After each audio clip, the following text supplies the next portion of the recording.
시장에서 잠시 주춤했던 태양광이나 풍력 관련주들이 다시서 지난주부터 강력한 상승세를 나타내고 있는데요. 최근 이슈는 미국의 정책적인 지원입니다. 오늘 관련된 이야기, 신재생 에너지 이야기 하겠습니다. 에너지머니 SC글로벌센터 김선규 소장님 오셨습니다. 어서 오십시오. 안녕하세요. 미국 상원에서 가시화되고 있는 인플레이션 감축 법안, 아직 통과된 건 아니군요. 이제 통과가 유력해 보인다는 건데 이 법안이 무엇인지 설명이 필요하겠습니다. 그러니까 원래 이게 처음부터 얘기하자면 좀 긴데요. 원래 이제 바이든 행정부가 제일 처음에 대통령 당선되고 출범했을 때부터 했을 때 인프라 법안이 2조 달러 이상으로 해서 뭐 2조 5천억, 뭐 3조 달러 정도의 그 부양책을 쓰겠다라고 했었는데 이게 번번이 그 계속 상원에서 계속 통과가 안 됐지 않습니까? 그러다 보니까 금액 줄이고 뭐 이것저것 바꾸고 이름도 바꾸고 해가면서 여러 가지 하다가 결국은 이제 어느 정도 이제 합의된 선에서 이번에 이제 끝까지 그 버텼던 분이 그 조 맨친 의원이죠. 근데 이분이 이제 오케이 그러면 통과하도록 합시다라고 이번에 합의를 했어요. 이번 주말에. 그래서 그것 때문에 그러면 이번에는 상원에서 이걸 표결로 붙여서 통과를 하자 이런 얘기를 이제 하게 된 거고. 그래서 이걸로 봤을 때 여기에 지금 포함된 것들이 이제 태양광이라든가 풍력 발전, 즉 신재생 에너지 쪽을 앞으로 좀 더 많이 많은 예산을 줬기 때문에 이쪽으로 발전할 수 있지 않을까 이렇게 기대를 하고 있는 겁니다. 네. 지금 바이든 행정부도 11월에 이제 중간 선거가 있으니까 이런 것들은 좀 힘을 받으면 훨씬 좀 도움이 되겠습니다. 인플레이션 감축 법안이고요. 크게 보면 기후변화 관련된 예산안은 그러면 예산안 늘리는 것이 그 법안 안에 들어있는 겁니까? 이제? 네, 그렇습니다. 그래서 전체적으로 이 인플레이션 관련된 법안이라고 해놨는데 사실 10년간 해서 이제 기후라든가 에너지 관련된 예산을 특히 이제 신재생 에너지 관련된 부분 예산이 3,690억 달러 정도가 지금 책정이 돼 있고요. 그 다음에 정부의 재정 적자 감축을 하는데 3천억 달러 정도를 또 책정을 해서 요걸 가지고서 이제 넘어간다. 그래서 총 합쳤을 때 대략 한 뭐 요거는 7천억 달러 정도 규모로 우선 통과를 시키겠다라고 이야기를 하는 거죠. 네. 이런 태양광이나 풍력, 뭐 신재생 에너지를 강화하는 것들은 물론 이제 환경을 생각한 새로운 에너지에 대한 관심도 있겠습니다만 중국을 견제하기 위한 목적이 크다 이렇게 해석이 되고 있습니다. 그러면 우리 기업들에게는 호재인 건가요? 네. 지금 이제 이거는 오히려 좋을 수도 있습니다. 개인적으로 봤을 때는. 우선 첫 번째로 보면 이제 이 미국이 지금까지 했을 때 2016년도 트럼프 행정부 때부터 그 미국 법인들의 리쇼어링을 굉장히 독려했지 않습니까? 그래가지고서는 실제로 중국이나 다른 나라에 나가 있던 미국으로 다시 돌아오게 하는 걸 이제 리쇼어링이라고 하죠. 그래서 이 다른 나라에 나가 있던 그 수많은 공장들을 다시 미국으로 다시 불러들이는 거를 독려를 해왔습니다. 그래서 이런 일들을 해오면서 그 과정에서 여러 가지를 했는데 이런 신재생 에너지도 예외는 아니라 가지고 상당히 많은 부분들이 좀 지금 돌아오려고 하는 모습 보여주고 있거든요. 그래서 태양광 패널이라든가 이런 그 중국의 점유율이 높은 그런 품목들이 있습니다. 이거 말고도 이제 풍력의 블레이드 같은 것들도 있는데 이런 것들을 추후 이제 대체를 할 가능성이 좀 있는데 요거는 그래도 아직까지는 조금 더 지켜봐야 되는 게 그 태양광 같은 경우는 이제 환경 오염이 좀 있을 수 있고 그 다음에 블레이드 같은 경우도 블레이드는 이제 날개, 태양광의 날개가 블레이드겠군요. 그러니까 풍력 발전에서 그 날개 있지 않습니까? 그 바람개비 날개를 이제 블레이드라 그러는데 이게 길이가 한 80m 됩니다. 길이가 굉장히 깁니다. 근데 이거를 보통 이 수공업으로 작업을 하고 거기다가 이게 굉장히 많은 화학약품이 들어가기 때문에 대기 오염이 좀 있을 수 있거든요. 그래서 이런 부분에 대해서 어떤 식으로 대처를 할 것인가 이제 앞으로 좀 더 지켜봐야 될 것으로 보입니다. 신재생 에너지가 이제 확대돼야 되는 건 모두가 알고 있는 거죠. 기후변화, 폭염, 그다음에 이런 정책적 지원, 유럽에서의 전쟁을 통한 에너지원의 부족. 방향성은 맞는데요. 그동안도 사실은 이게 사실 하루아침에 되는 게 아니어서 이제 걱정이 있는 건데 속도는 어느 정도 될 수 있을까요?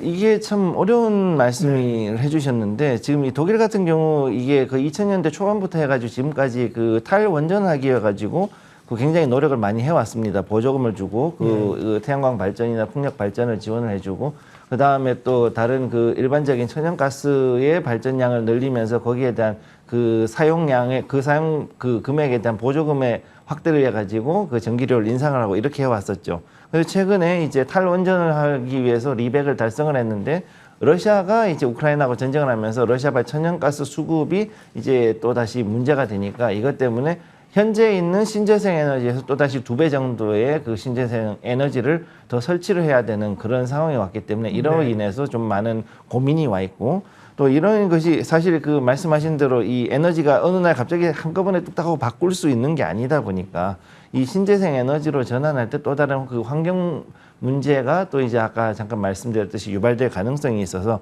결국은 천연가스를 하지 못한다 그러면은 원전으로의 과도기 전환은 결국은 필수적으로 갈 수밖에 없고, 이에 따라서 우리나라 관련주들이라든가 아니면 이제 이 신재생 에너지, 그 다음에 이 ESS를 만드는 2차 전지 관련주들은 아무래도 수혜를 받을 수밖에 없지 않나 이렇게 보고 있습니다. 네. 오늘은 미국의 이제 인플레이션 감축 법안이 주 내용이니까요. 그에 따른 수혜 얘기를 조금 더 할게요. 뭐 방향성은 맞지만 시간은 더디다, 이 얘기는 사실은 뭐 계속해서 답이 없으니까. 이 법안에 따라서 가장 부각되고 있는 쪽이 이제 전기차 업종인데요. 세제 법안이 통과되면 세금 혜택을 더 주는 모양이죠.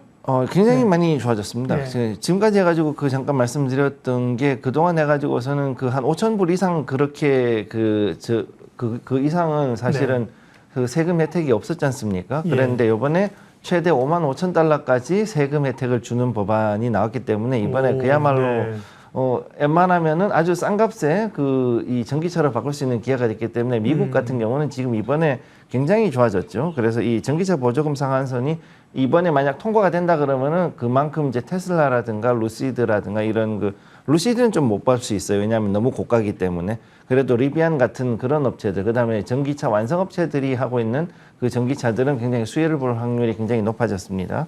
그리고 이제 이 부분에서 미국의 보조금 확대로 인해 가지고 우리나라 K배터리가 지금 그 북미 공장을 많이 짓고 있지 않습니까? 그래서 이로 인해서 미국 쪽의 투자가 더 확대되고 그다음에 이것을 통해 가지고 더욱더 아마 더 매출이 일어날 수 있을 것으로 보고 있고요. 그다음에 현재 테슬라가 4680 배터리를 기가팩토리 내에서 지금 파일럿 생산하고 있는데 이걸 물량을 앞으로 더 늘리게 됐을 경우에는 더욱더 테슬라 같은 경우는 가격을 더 떨굴 수 있기 때문에 앞으로 이에 따라서 가격 보조금이 훨씬 더 상향될 수 있습니다.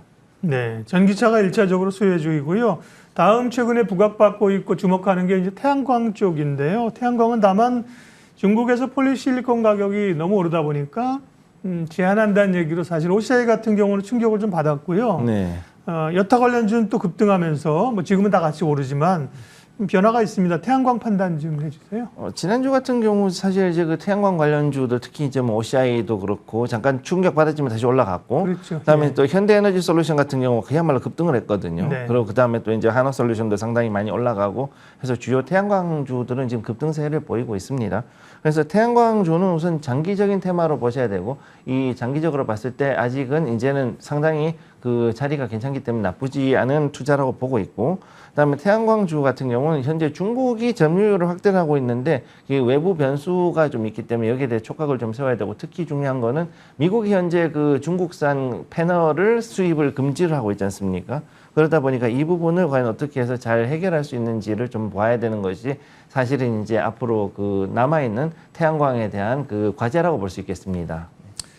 예, 한화솔루션이 급등을 했었고요. 뒤이어서 이제 현대에너지 솔루션이 급등을 했고, 돌아가면서 오늘은 좀 가벼운 종목입니다만 SDN이 20% 급등하면서 그 안에서 또 굉장히 그 수혜주 찾기에 지금 시장이 빠릅니다. 태양광.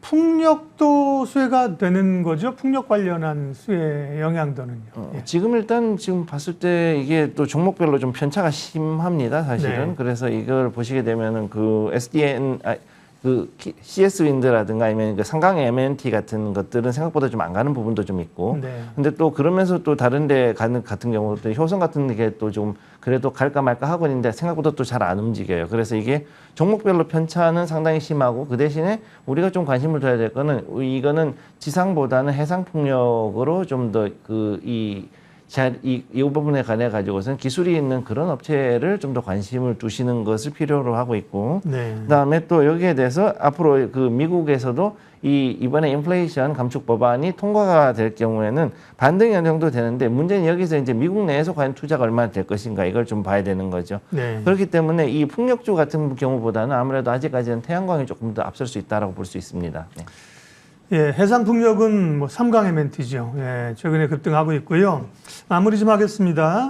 오늘은 어쨌든 신재생 에너지에 관련 미국의 이제 법안, 여러 정책적 지원을 받는데 투자자들은 국내 투자, 기업들 투자하는 방법이 있고 또 뭐 ETF를 활용하는 방법이 있고요. 어디에 투자하면 좋을지 알려주세요. 일단 지금 그 미국 같은 경우에 ETF 보시면은 TAN이라든가 레이스 같은 이런 두 가지가 있는데 여기가 이제 좀 상당히 괜찮아요. 그래서 요거를 좀 주목을 하실 것이 필요하고 우리나라 같은 경우는 현재 그 신한은행에서 솔 ETF라고 해서 ETF를 따로 운영을 하고 있는데 그 중에서 지금 그 솔 차이나 태양광 CSI라는 게 있는데 요것이 지금 현재 우리나라 유일하게 태양광에 관련해 가지고 나온 ETF가 되겠습니다. 그러니까 요것도 한번 보시는 게 괜찮을 거라고 저는 보고 있습니다. 예, 물론 뭐 말씀드린 섹터 가운데 1차적으로는 이제 해당 관련주들이겠죠, 그죠? 네. 그런 쪽 변동성도 좀 있고요. 조금 더 편안하게 하실 분들은 ETF를 활용하셔도 좋겠다는 말씀입니다. 오늘 에너지머니 시간에는 미국에서 추진하고 있는 신재생 관련 인플레이션 감축 법안 내용과 수혜주들 점검해 봤습니다. 김선규 소장님 함께했습니다. 고맙습니다. 감사합니다.